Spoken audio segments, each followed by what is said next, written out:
Sige lang.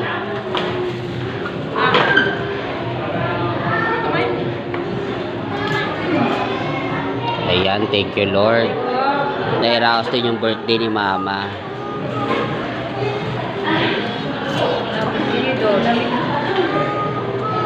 Wow, ang ganda naman ng relo ni Mama. Gold plated ah. Happy birthday, Ma. Thank you. Ay, hindi natin nagamit. Ah, senior ID mo oh.